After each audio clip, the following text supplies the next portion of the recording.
Hi everybody. Courage to Change, March 27th. Decided to do this live. What do you think about that? In fact, I think I'm going to try to do it live every morning when I do mine. I'll just go on live and do it. And so warning, that might mean I have no makeup on and I'm a mess. Okay, so you've seen me a mess before. It's not a big surprise. I really don't have a lot of dignity. If you go on YouTube and you look at some of my past videos, you'll be like, oh my God, who would do that? And I'll tell you why. I'll tell you why I did that. When I first started doing this, I had all of this experience with codependency. You know, I was working at that treatment center. If you haven't heard that before, I know I read this Courage to Change on here, but I'll just tell you briefly about myself. So I am a recovering alcoholic addict and a codependent, okay? And I worked at this treatment center. I was an executive director at a treatment center here in Palm Springs, California. It was a 30-bed medical assisted detox. Oh, if you can imagine dealing with an alcoholic addict, but 30 of them all going through detox. It was, ugh. And I dealt with the families, and I learned more about my own codependency issues doing that than I did in Al-Anon. I mean, Al-Anon was my anchor to save my life with my own relationships. But I'm telling you, working in that treatment center with other families was like, whoa. So when I got out, they sold that treatment center, which was the reason I was there, was to help them sell it. And when they sold that treatment center, I had all this experience and knowledge, and I wanted to put it out to the world. And I got this book. I ran across this book by Gary Vaynerchuk, and it was called Crush It. And then he wrote a second one called Crushing It. And very short, he's very to the point. He was talking about getting your message out and how to do it. And so I did everything that I was supposed to do to kind of set this up, but I could not go on camera. And one day I was driving and I was listening to him, and he said, have you gone on camera yet? Like, not to me, but in general to people that were listening to him. And I thought, well, no, how does he know I haven't gone on camera yet? And so he said, I want you to pull over right now, get off the treadmill, stop jogging, whatever you're doing, stop it. And I know you've got your phone with you because you're watching me. If you're on your own PC at home, you know, then just do this. And he said, right now, I want you to just turn on the camera and start videoing. Well, I did that. I thought, God, if I'm going to do this, I'm just going to have to do it. And I did. And I pulled over, and I had like no makeup on. My hair was on fire. You know what I mean? It's like, and I went on like that. And I was like, blah, blah, blah, blah, blah. And it was alive, and that was it. And that broke my problem, you know, because if I had waited to get my message out till I had makeup on and my hair done, there'd be no message for me to get. I mean, I would not be doing that. So anyway, I'm going to start doing these live in the morning when I do them myself with my coffee, and that way they'll get done because I've been inconsistent. And part of it is because I film them, right? I was filming them on my camera, but then I'd have to wait for it to download or upload. I don't know. I'm not a techie, but it would have to download into my iCloud so I could pull it up on my computer to post it on this page. Well, if I do it live, I don't have to do any of that. So every morning, it'll probably be about 8 o'clock in the morning Pacific time, or sometime around there. That's when I usually do it. And I'll be on here live. So if you want to jump on live with me, great. Otherwise, you can watch the recording because it'll just post anyway. But I don't have to do uploading, downloading. Okay? So good morning and happy Sunday. Let's get back to Courage to Change, March 27th. I used to think that living meant surviving from crisis to crisis. I continued to function this way as an adult because it was the only way that I knew. Since that time, the Al-Anon Fellowship has become like family to me. Our 12 traditions help me learn how a healthy family group functions. Today, when a problem involving other people arises, I turn to the traditions for guidance. They have made it possible for me to be a part of the group that encourages my growth. They have led me to learn to detach, to respect other people's privacy, and to find some release from my need to dominate and control. Because of the 12 traditions, I have discovered that I am an important member of any group in which I take part. I have a sense of my own value as well as my limitations. As a result, I am developing the wisdom to know the difference between what I can change and what I must accept. Today's reminder, because the traditions are based on spiritual principles, they often apply to personal matters as well as group concerns. When I get tangled up in problems with other people, the traditions can offer guidance and perspective. Well, that's, I love that because I talk about this stuff all the time. I use a different lingo, but a lot of you have heard this before, so I'll translate it into Karen language, okay? So first thing, the 12 steps are for the individual, all right? If you're going to Al-Anon, I highly recommend you do the 12 steps. If you feel uncomfortable doing that with a sponsor, you can do them. Go to my Family and Friends Program of Recovery Facebook page, and I have the steps on there for you. I'll walk you through the steps.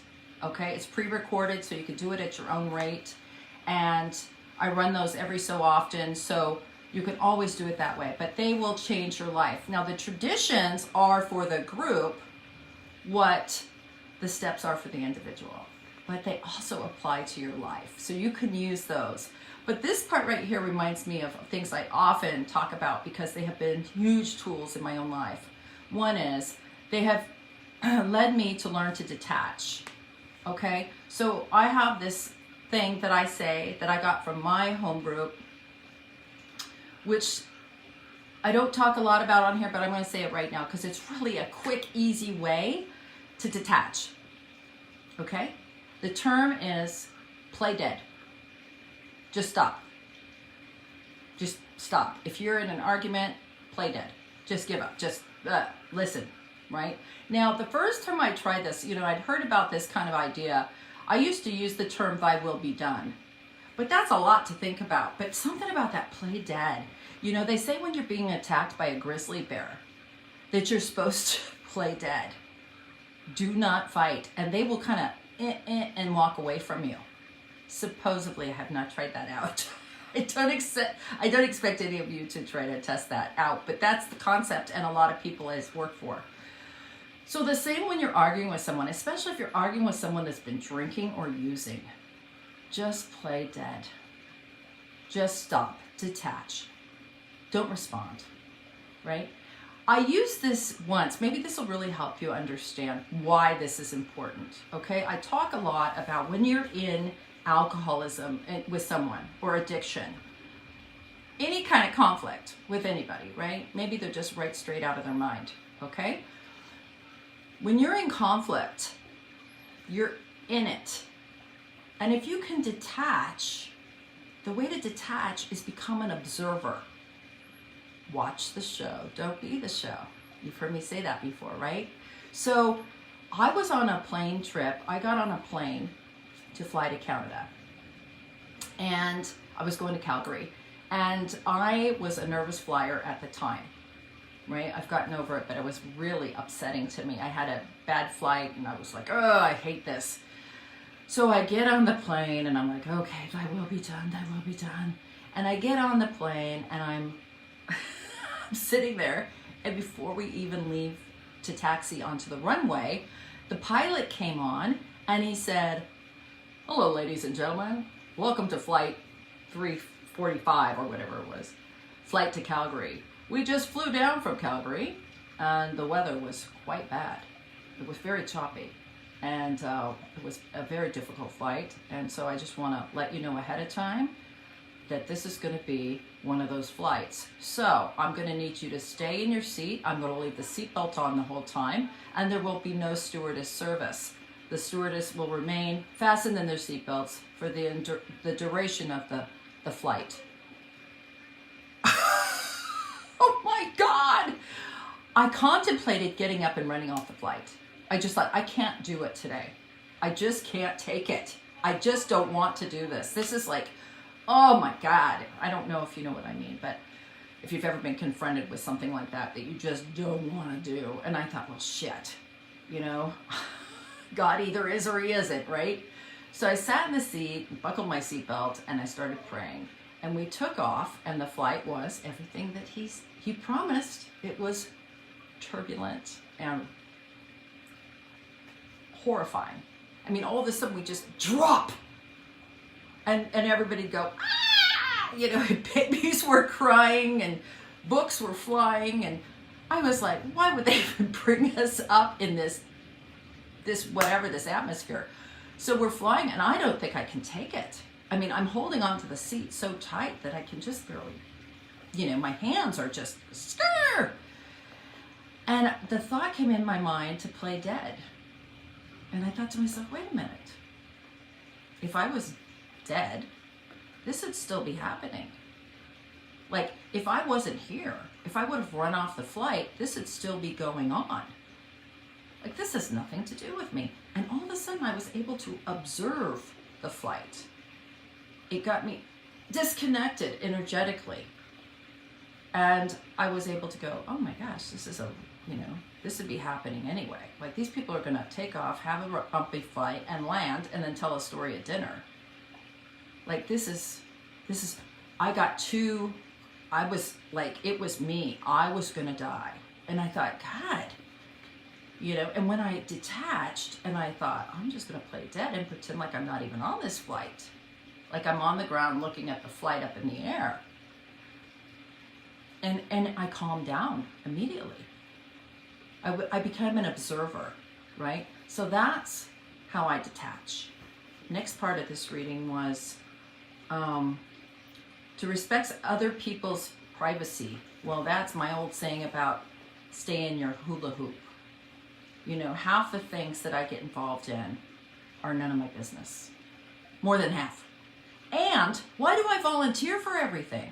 Somebody says, oh God, you know, we're moving and I'm so overwhelmed and I don't know what to do and I say, I'll help you. I'll help. I'm really good at this. I'm a professional organizer. I can come over and help. What? Zip it. Shut up. Right? Maybe they were going to say, oh my God, we've got to move and I'm so overwhelmed. Thank God my sister-in-law is flying in from Tampa. She's a professional organizer and she's going to take care of everything. Her and my brother are coming. But I didn't even give them a chance. I just immediately jumped in and said, I'll help you. I'll do it. No reason for your sister-in-law to fly in. I got it. What is that about? I don't have time for that. I don't want to do that. I don't want to move myself, let alone someone else. So you see what I mean? I jump out of my hula hoop into someone else's like that. I don't even know I'm doing it. And I've had to really utilize the tool of pausing. You know, ever since they came up with that emoji with the zipper across its lip, that is my power symbol. You know what I mean? I got this horoscope from someone the other day and they said, your power sign is a lightning bolt. And I thought, no, my power sign is that smiley face with a zipper across his mouth, right? MYOB. Stay in your own hula hoop. And then, and that gives me a way to release from my need to dominate and control. My need to be involved in everything, right? Everything would be going on if I wasn't on this planet, right? I'm here to live my life. I was given this life for me. And if I wasn't here with my little life, everybody else would be fine with theirs.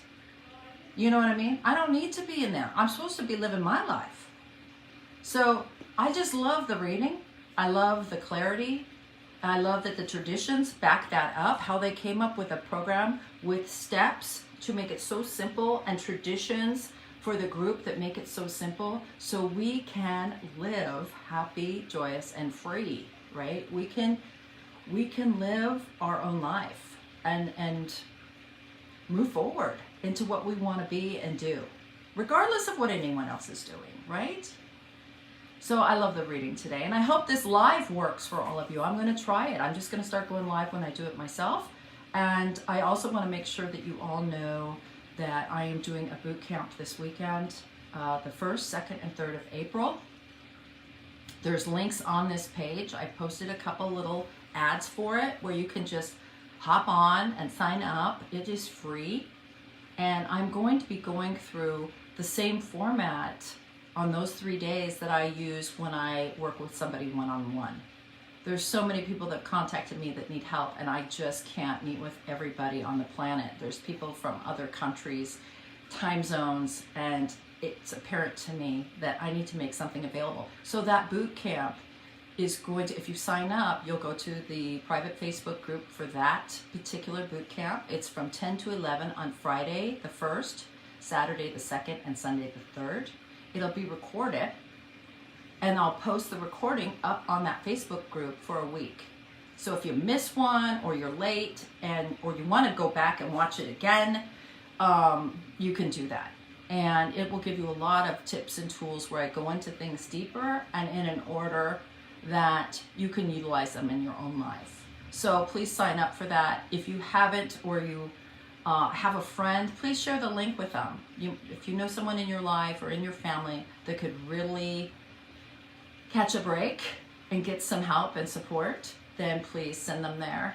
I'll also be doing a follow-up for that particular group on the 9th, a Facebook Live, a question and answer. So I can answer, everyone will have those tools. They'll have a week to kind of try them out, and then we'll get on Facebook Live on that group as well, and I'll answer questions and help people individually with their situation.